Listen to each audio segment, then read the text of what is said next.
stunning looks than Swift. Hello and welcome to Maruti Suzuki Arena presents ESPN Cricinfo Match Day. We're looking ahead now to the game between Pakistan and Sri Lanka. Pakistan, of course, have never lost to Sri Lanka in a World Cup game. I'm joined by Wasim, Jaffer and McClenaghan. Wasim, Pakistan looked pretty convincing in their opener, and Sri Lanka, I guess, were on the receiving end of a real pasting there. What kind of matchup are you expecting? Pakistan, they'll be a little bit upset with their batting performance, considering they were playing Netherlands, even though they ended up getting 286, but their top order didn't perform. Babar obviously didn't got runs, Saud Shakil and who was that? I can't remember the other guy who got runs, and then the lower order contributed. So they'll be a little bit worried about their batting department. I think bowling has been fantastic, even though Naseem Shah is missing, but they've got most bases covered. The way Shadab bowled, he's been under the pump a little bit for how he has bowled, but they look a decent side. They had a good win, and a win is a win, no matter what.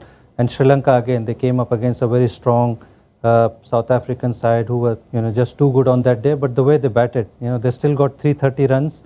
So considering that was a good effort. And if you're chasing 428, it's never going to happen. I mean, it's one of those games, but they still managed to put on a show, put on 330 runs on the board. So it's going to be a good matchup, and the teams are playing their second game, so they'll come into the groove. So I'm expecting a good contest there. Just in terms of selection, you mentioned the problems that Pakistan have got in the batting. Should they look to make a change now at the top of the order? Fakhar Zaman still struggling a little bit. I think he averaged 9 from his last 10 innings, or just stick with him for a bit? I think they'll probably stick with him till the India game. Now that you have played him in the first game, you don't want to change it just after one game. Persist with him till the India game. That's such a big important game for India and for the Pakistan. So he'll probably get 2 more opportunities, and then you can make a call. Abdullah Shafiq, even though he's done well in one opportunity that he got in Asia Cup, he can come in later on, but I think just dropping him after one game is going to upset the rhythm and probably bring in a little bit insecurity in the players, and he's one of their main players. Once he comes good, he's a match winner, so they'll probably stick with him for now. Yeah, Mitch, a similar question from a Sri Lankan perspective. Conceding 427 is obviously difficult, but should they react by looking to bring Lahiru Kumara in, or should they also just say, hang on a moment, that was a once-in-a-lifetime game, let's stick with what we've got?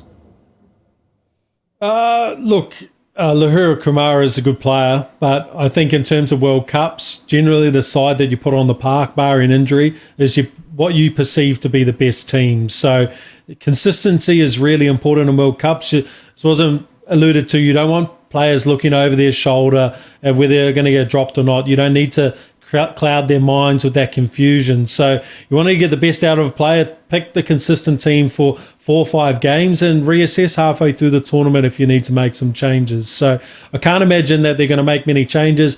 Chris Silverwood surely in that change room has just gone and said, look, let's just park it. We just ran into an absolute juggernaut.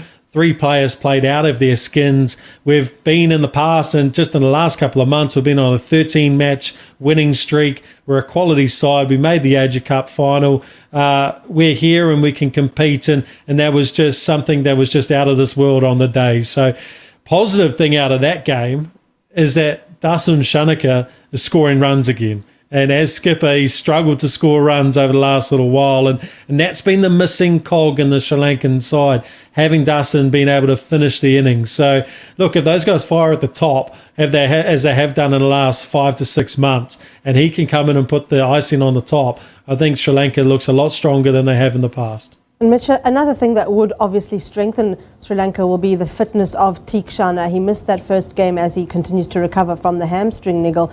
If he's fit, is he the player that you'd look to make some space for? And if so, how would you juggle the attack then, and who might you leave out? Yeah, look, he probably comes straight in. I think, it depends on the surface, right? Whether you're going to drop a seamer or you're going to drop a spin bowler. So probably be condition based. the beauty of Theekshana is that he can bowl with a new ball. So if you do drop a seamer, you actually don't lose too much. He's really effective at the top. Look, I think he's been one of the best players in the world over the last 12 to 16 months. He's been sensational and was instrumental in them qualifying for this tournament and as a sought after name around the world. So at the start of the tournament, he would have been in their strongest 11. So he would just come straight back in. Yeah, Wasim, just to pick up on what Mitch has said about Sri Lanka, the schedule they've had, the qualification process, certainly in Zimbabwe, they looked like a team who didn't want to be there, who were a little bit embarrassed maybe that they found themselves in a qualifier and they played really, really clinically. Is there still that gap between the qualified 8 and the qualifiers, or are Sri Lanka kind of in the middle there somewhere? What do they need to do to show, hang on, we're former World Cup champions, for goodness sake, like we're here to play with the big boys? Yeah, I mean, they've been marred with some injuries. Their main player, Wadindu Hasaranga, he's been missing. He's their main performer. Their fast bowling has been again, they had some injuries there. Don't forget, they were Asia Cup champions, the previous one. And even in the last one, I thought they played really well, with whatever resources they have. And that's a good thing about Sri Lanka.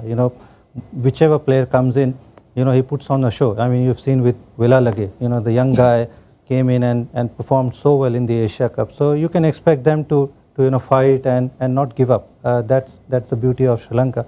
And with whatever resources, they'll probably put on a show. And like Mitch said, Shanaka coming good, that's a positive thing. They were missing that. There were calls about him being dropped or, his captaincy might be taken away, but that would have given him confidence. He's bowled 5-6 overs as well. He's a very reluctant bowler.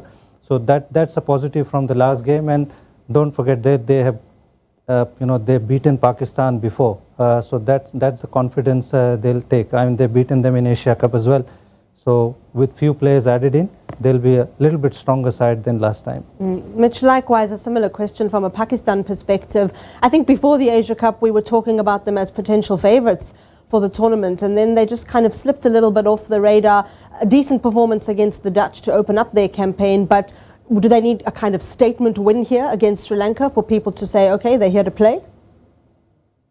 Hey, look, a win against a side like Sri Lanka who's been in such good form over the last little while will be a good stepping stone. I think part of that stepping stone is going to be Fakhar Zaman, Immanuel Haque and Babar Azam actually getting runs at the top, because I think this is going to be a tournament as it progresses. Runs scored by your top 4 are going to be critical in terms of being able to compete against side as these wickets start to deteriorate. So those guys are going to be key going forward. Naseem Shah, we've got to talk about him.